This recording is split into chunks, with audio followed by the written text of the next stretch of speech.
What up, YouTube? You already know Big Lou is back, tapping back in. What it do with Big Lou, NFCR2, baby. Bye. So, as you could tell from that thumbnail, maybe you can't. You can, maybe you can't. I don't know. But that is uh, uh,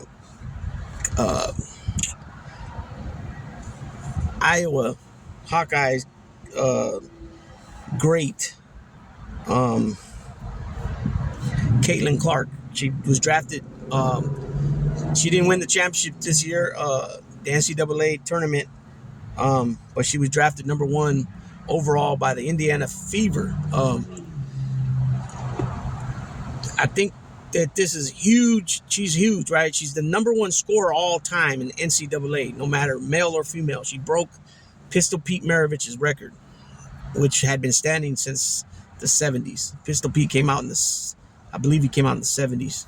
Might be late 60s, but I think it was the 70s. He was very hot player, came out of college with a big name. He ended up suffering from some injuries and didn't have a long NBA career like he, most thought he would. But Caitlin Clark and a few other, gals in the NCAA this year, collegiate basketball, man, they really, these games were like sold out every game. A lot of people, the attention started getting towards NCAA college women's D1, and the NBA, the WNBA, is getting a lot of attention as well now. Um, uh, and it it's just getting better from here. It's just going to keep getting better and better when they're, gals are coming out of college and getting drafted. You know what I mean? With big high expectations. Now let's be clear about let's be clear about let's be clear about they don't make a lot of money. The NBA or the WNBA, they don't make a lot of money. Their seasons are way shorter than the actual NBA. NBA is 82 games, and then if you win gold, it could be anywhere from 16 games to 20 something games in the NBA plus all the playoffs. You know what I'm saying? I believe the WNBA is only about 40 games. I think it's about half what the NBA is. So obviously they're not going to make nowhere near as much money as the NBA makes. But keep in mind as well, the WNBA is a very young league, right? It hasn't been around that long. Maybe 20 years now, I think, maybe something like that.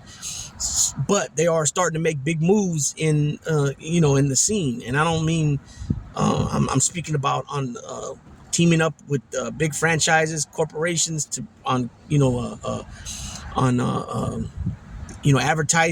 advertisement, partnerships and advertisements. Also, women's health, reproduction health. You know what I'm saying? They're partnering up with certain medications,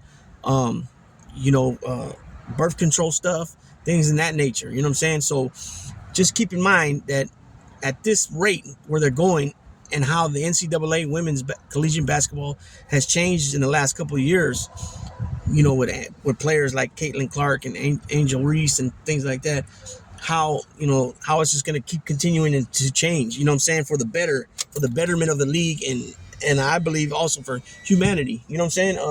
They'll be there to speak up against certain things, what I'm saying. We'll just leave it at that. But Caitlin Clark, like I said, she was drafted number one overall by the Indiana Fever, and I believe last year they also had the number one pick. I just want to highlight real quick that like I said, she was drafted number one overall by the Indiana Fever, number one pick overall 2024 WNBA draft. With the number one overall selection of the 2024 WNBA draft, the Indiana Fever picked University of Iowa guard Caitlin Clark on Monday night. We are thrilled to add Caitlin Clark to our roster. This is a great day for the Indiana Fever and all of Pacers sports and entertainment. I am confident she will have an immediate impact on our team and the league. Oh, you know it. She's got game. Anytime you can add 2 consecutive number one draft selections, it creates enormous interest and visibility, Fever general manager Lynn Dunn said. The only time I could think of that happening was the Magic picked Shaq, and then the next season they picked Webber with the first overall, 2 back-to-back overall picks, but then they traded Webber to the Warriors for the 3rd pick, which was Anthony Hardaway. Turned out to be a great trade. Unfortunately, Anthony Hardaway didn't stay healthy, but Anthony Hardaway was that guy. The 6-foot guard from West Des Moines, Iowa, comes to Indiana after finishing her time at the University of Iowa with one of the most accomplished careers, which includes the remarkable distinction of being the greatest scorer in college history. In the NCAA record books, Clark finished as the NCAA all-time leading scorer across men's and women's college basketball with 3,951 points. The all-time leading scorer in women's NCAA tournament history, 480 points. First in field goals made, 1,293 made. First in three-pointers field goals made, 548.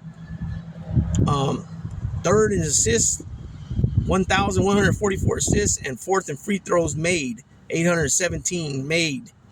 Across the Big Ten, Clark ended her collegiate career leading the conference as the all-time leader in points, assists, field goals made, three-point field goals made, and free throws made.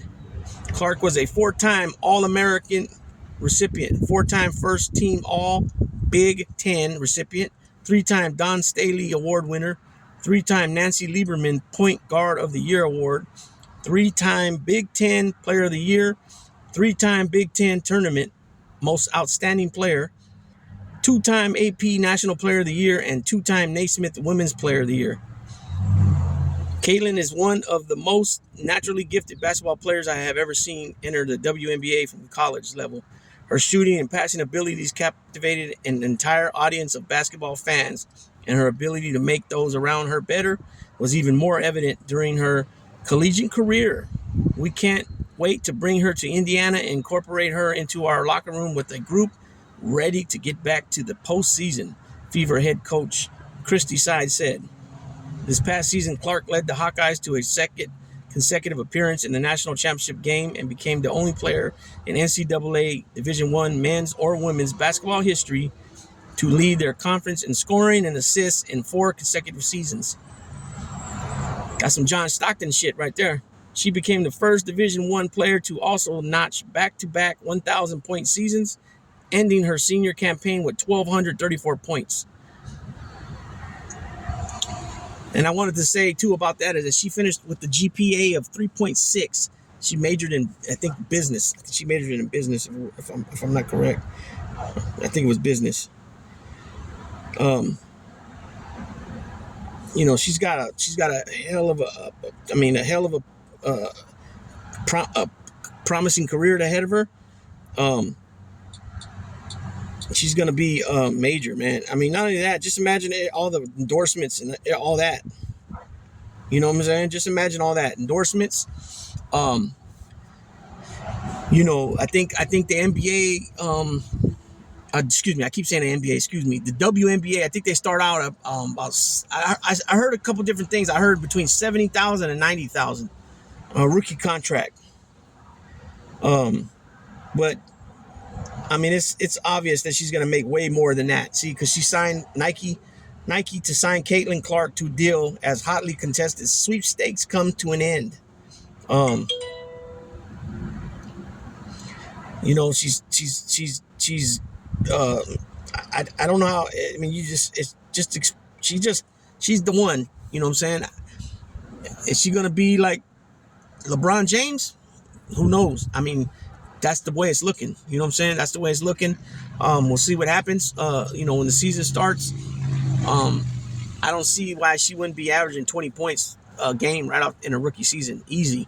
She's got skills. I mean, mad skills. You know what I'm saying?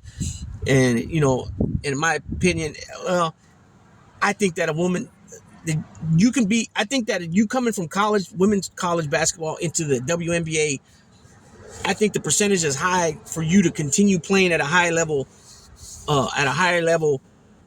compared to a dude, because I believe that it's just more competition in the NBA. And not to mention what the difference is also is that it's like a double length season. So 82 games in the NBA, and I think it's 45 games in the WNBA. So that's a big difference right there.